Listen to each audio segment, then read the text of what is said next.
আজকে আপনাদের সাথে আমি এমন একটা রেসিপি শেয়ার করব যে রেসিপিটা আমাদের বাসায় সবাই খুব পছন্দ করে, স্পেশালি আমারও খুব ভালো লাগে।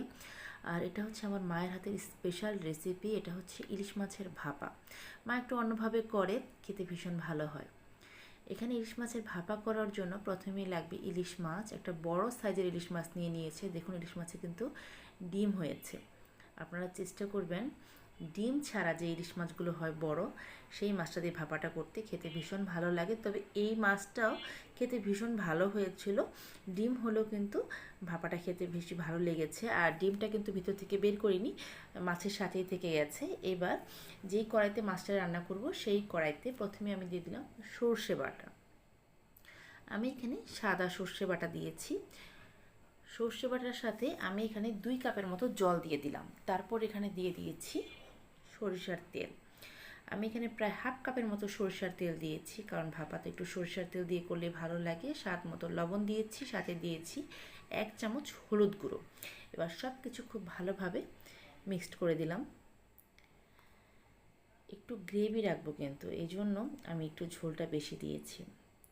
এখন চুলার আঁচ ধরিয়ে দিয়েছি, মাঝারি আঁচে এই ইলিশ মাছের ভাপাটা রান্না হবে। আমার এই রেসিপিগুলো আপনাদের ভালো লেগে থাকলে আমার চ্যানেলটা সাবস্ক্রাইব করে পাশে থাকা যে বেল আইকনটা আছে ওখানে ক্লিক করে দেবেন। আমি এরকম রেসিপি আপলোড করার সাথে সাথে আপনি নোটিফিকেশন পেয়ে যাবেন। দেখুন ঝোলটা কিন্তু অনেকটা টেনে আসছে, এটা কিন্তু আরেকটু শুকাবে। আপনাদের একটা টিপস দিই, যদিও আজকে আমি ইলিশ মাছের ভাপা রান্না করে আপনাদের সাথে শেয়ার করছি, আপনারা চাইলে ইলিশ মাছের পরিবর্তে এখানে চিংড়ি মাছ দিয়েও কিন্তু সেম রেসিপিটা করতে পারবেন। ওটা আমার বাসায় করা হয়, খেতে ভীষণ ভালো হয়। কিন্তু চিংড়ি মাছ না, যে কোনো বড় মাছ দিয়ে আপনারা এই রেসিপিটা করতে পারবেন। এটা খেতে ভীষণ ভালো লাগে।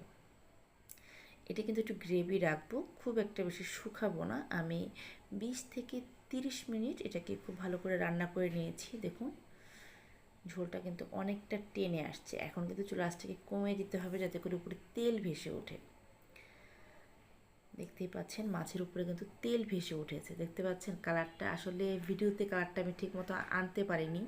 আপনারা যদি বাসায় রেসিপিটা ফলো করে রান্না করেন, আপনার কালারটা দেখতে পাবেন কতটা সুন্দর হয়। আর খেতে কীরকম হয় এটা যখন রেসিপিটা বাসায় ট্রাই করবেন আশা করি বুঝতে পারবেন।